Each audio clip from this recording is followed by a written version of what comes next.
नमस्कार। हाईवे पर गाड़ी चलाते वक्त कभी ये ख्याल आया है कि काश इससे पैसे भी कमाए जा सकते।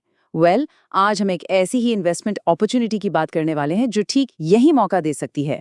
तो चलिए सबसे पहले एक ऐसे आइडिया को समझते हैं जो सुनने में शायद थोड़ा अजीब लगे, कि जिन सड़कों पर हम रोज चलते हैं उनमें सीधे सीधे इन्वेस्ट करना।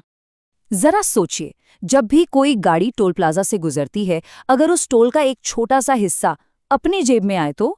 ये सवाल सिर्फ सोचने भर के लिए नहीं है, बल्कि ये हमें एक बहुत ही मजबूत इन्वेस्टमेंट मॉडल की तरफ लेके जाता है। और यहीं पे इन्वेट का कॉन्सेप्ट आता है। देखिए, इसे ऐसे समझ सकते हैं कि किसी हाईवे में एक हिस्सेदारी खरीदी जा रही है।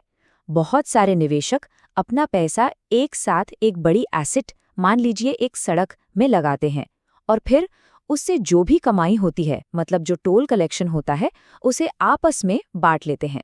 और आज जिस इनवाइट पर हमारी नजर है उसका नाम है सिटीज ट्रांसनेट। तो चलिए देखते हैं कि इस ट्रस्ट के अंदर आखिर है क्या।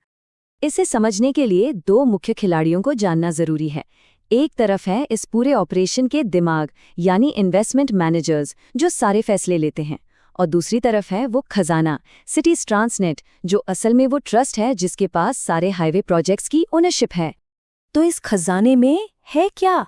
ये कोई एक सड़क का टुकड़ा नहीं है, ये तो पूरे भारत में फैला सड़कों का एक नेटवर्क है। और सबसे अहम बात यह है कि इनमें से कई सड़कें 10 साल से भी ज्यादा समय से चल रही हैं और लगातार पैसा कमा रही हैं। अब देखते हैं कि ये कंपनी पैसा कैसे कमाती है। देखिए, बड़ा हिस्सा, करीब 82% सीधे गाड़ियों से मिलने वाले टोल से आता है, लेकिन बाकी 18% के करीब एन्युइटी संपत्ति से आता है, जिसका मतलब है कि सरकार एक तय रकम इन्हें देती है जो बिल्कुल पक्की होती है। तो एक तरफ वेरिएबल टोल इनकम और दूसरी तरफ फिक्स्ड सरकारी पेमेंट, ये मिलकर एक स्टेबल कैश फ्लो बनाते हैं। तो ये तो हुई कंपनी की बात।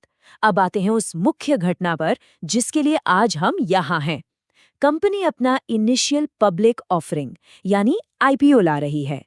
जो लोग इसमें निवेश करने की सोच रहे हैं, उनके लिए ये तारीखें कैलेंडर पर मार्क करने वाली हैं। अप्लाई करने की जो विंडो है वो 17 से 21 अप्रैल तक खुली रहेगी और 29 अप्रैल को इसके स्टॉक मार्केट में लिस्ट होने की उम्मीद है। ये है कुछ जरूरी आंकड़े। हर यूनिट की कीमत 99 से 100 रुपए के बीच रखी गई है और कम से कम 150 यूनिट्स के एक लॉट में इन्वेस्ट करना होगा।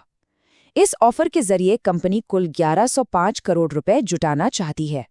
और यहाँ एक बहुत मजबूत भरोसे का संकेत मिलता है। आम लोगों के लिए ऑफर खुलने से पहले ही इन्वेस्टमेंट जगत के कुछ सबसे बड़े नामों ने अपना पैसा इसमें लगा दिया है। इन्हें एंकर इन्वेस्टर्स कहते हैं और इस लिस्ट में कई जाने माने नाम शामिल हैं। कुल मिला के इन बड़े निवेशकों ने पहले ही लगभग 497 करोड़ रुपए लगा दिए हैं।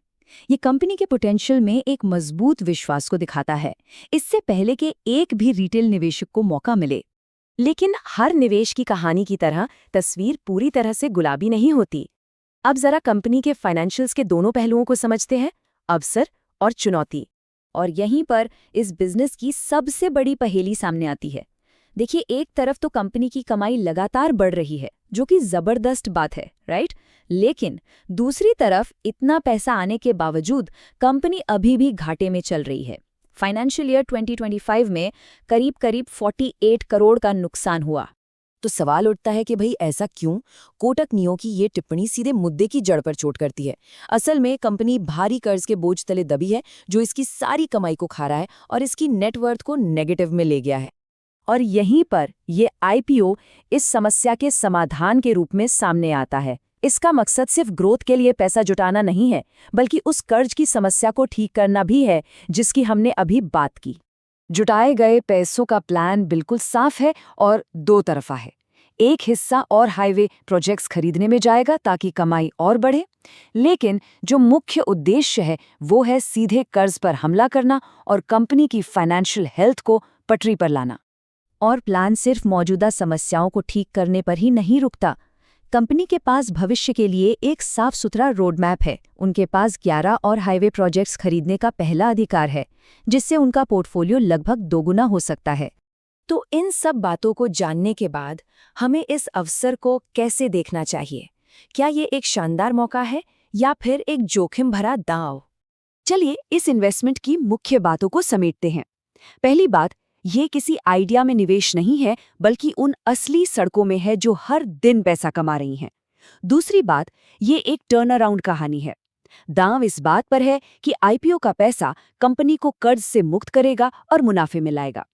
और तीसरी बात, भविष्य में ग्रोथ का एक स्पष्ट रास्ता दिखाई देता है। तो आखिर में दुविधा यही है, एक तरफ है मजबूत कैश जनरेट करने वाले रियल एसेट्स और दूसरी तरफ घाटे का एक हिस्ट्री है जिसे ठीक करने की सख्त जरूरत है। तो असली सवाल ये है, क्या ये ग्राउंड फ्लोर पर एक बड़े मौके में एंट्री लेने का चांस है, या फिर ये सिर्फ भविष्य के वादों पर लगाया गया एक रिस्की दांव है? ये सोचने वाली बात है और यकीनन एनालिसिस करने के लिए एक बहुत ही दिलचस्प इन्वेस्टमेंट केस है।